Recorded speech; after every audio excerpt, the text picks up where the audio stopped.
Communication systems used by the deaf and hard of hearing community. Today I'll be going over 6 methods of communication. The first is signed exact English, total communication, conceptually accurate signed English, auditory verbal, oral transliteration, and cued speech.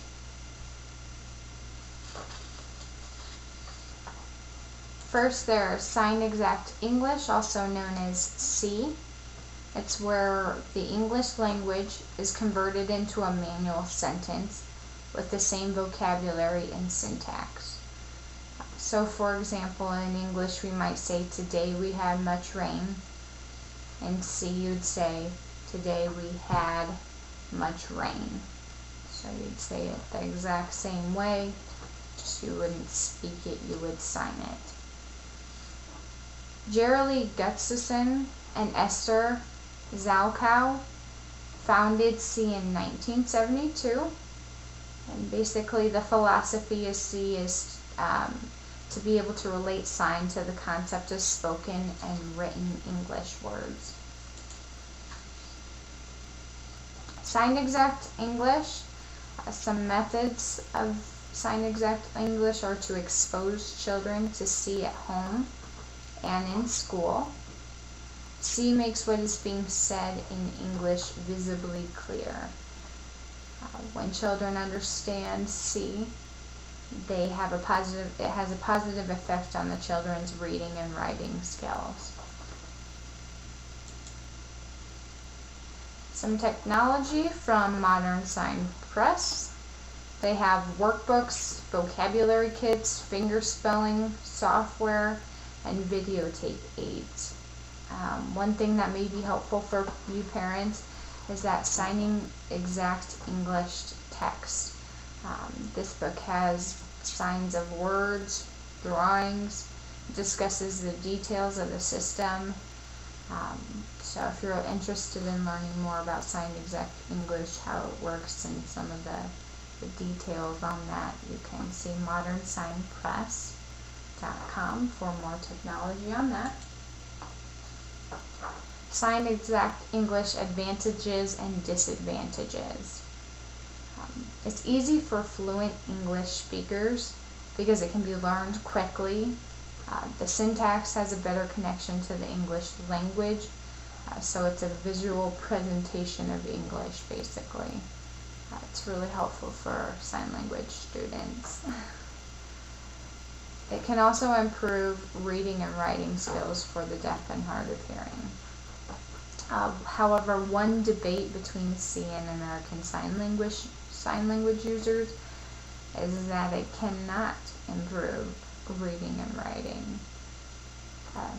Another thing with that debate in mind is that C users and ASL users, sometimes there's a culture gap because one may not understand the other's language as well, since they are slightly different, and it does have a different syntax, so one may not understand the other as clearly.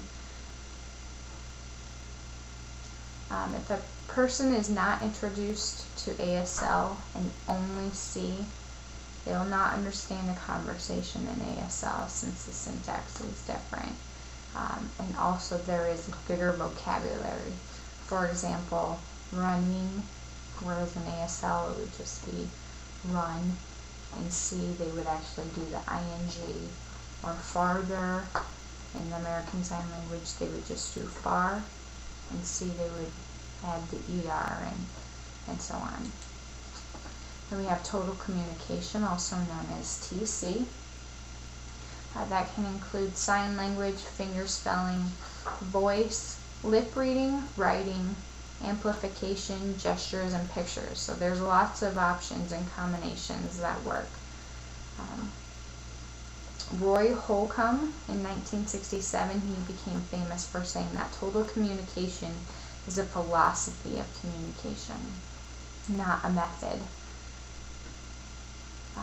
The purpose, or the philosophy also behind total communication, was to evolve from an oral-only philosophy to one that also encouraged sign language. Total communication, some methods that should be used definitely depends on the requests of the student and the environment that they are in. As mentioned before, sign language, writing, speech, pictures, and even mime are all the different combinations that can be used with total communication. Those types of communication are typically paired with technology like hearing aids, cochlear implants, or a voice output aid. Some advantages of total communication are that it's least restrictive and it is a form of expressive communication. Basically what that means is that children are not forced into one specific method. They may have a preference on which mode of communication they use depending on the environment they're in. If they're in a louder environment, they may choose to use sign language since that's more visual than depending on your ears, or the opposite way around.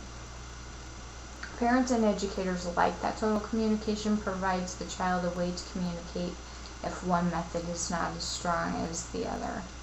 For example, if children have a hard time understanding oral methods, they're provided with their safety net, or they may be better at sign language than their oral methods because they're fluent in more than one method. They're not restricted. They have that safety net of a couple different options they can use. A disadvantage is that the other person that they're talking to may be only familiar with one method. So for example, someone they're talking to may only know sign language, but they're in the type of environment where the other person would rather choose to use an oral method, or the opposite way around. Someone they're talking to may be more comfortable with their oral methods and lip reading, whereas the other person may rather use sign language because they feel more comfortable with that. Also, some disadvantages is that it can partially minimize language skills. Some people argue that total communication can dumb down both languages because it's preventing children from attaining fluency in either language. Therefore, children are unfamiliar with complex English or complex ASL. Lastly, some schools don't accommodate to the children's preference. They only talk and sign at the same time. They're not putting total communication into practice accurately. They're just kind of choosing for the student.